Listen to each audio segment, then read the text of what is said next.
Mənəmli eyliyib fəxr etmə könül, çoxlar bu dünyanı dolandı getdi. Deyirlər Adəm də cənnət bağından şeytanın felinə aldandı getdi. Çox şahlar çıxıbdı taxta dünyada, indi heç birindən gəlmir səda. Nuhun da gəmisi batdı dəryada, Səməndər o dərə qalandı getdi. Süleyman Şaha da Bilqeyis arvad, dedi mənə quş sümüyündən qurtaq. Allahlıq elədi Fironla Şəddad, uçdu taxtı tacı, talandı getdi. İskəndər Basxara cumdu dəryadan, kamına yetmədi köçdü dünyadan. Ocaqlar söndürüb qapı bağladan, Cəmşidin də camı calandı getdi. İldırım Bəyazid, Teymur, Çingiz xan, nə qızıl apardı, nə qılınc qalxan. Aşıq Əhməd hər qan töküb ev yıxan, axır öz qanına bulandı getdi. Axır öz qanına bulandı getdi. Sirrini vermə, demişlər ki yalan dünyadır bu.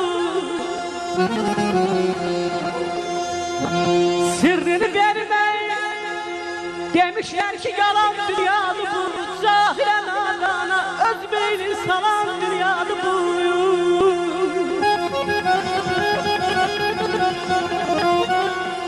Rəhmi olmaz dəhridə Rusi əzəldən kimsəyə.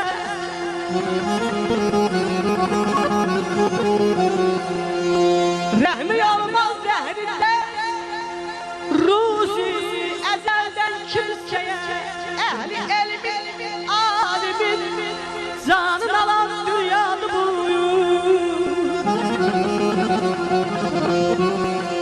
Görsə bir şirinlə bir zövgündəyim. Görsə bir şirinlə bir zövgündəyik. Fərhadı tək başımızdan tez bizim tişə çalan dünyadır bu. Sən bugün varsan, sabah yoxsan, bunun inkarı yox.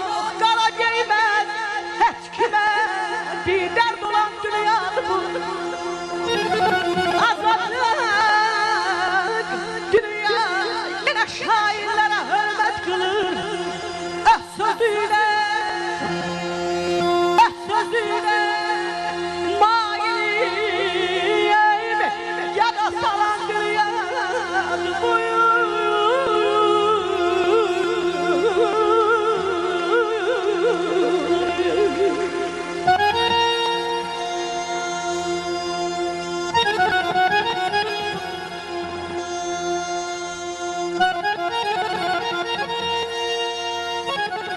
Ey fəxr eləyən, söylə bu dünyada nəyin var?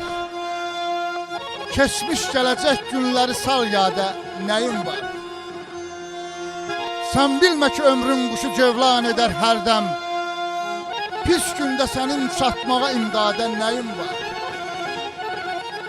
Var dövlətin artdıqca təkəbbürlü dayanma, İnsan ürəyin almaq üçün sadə nəyin var?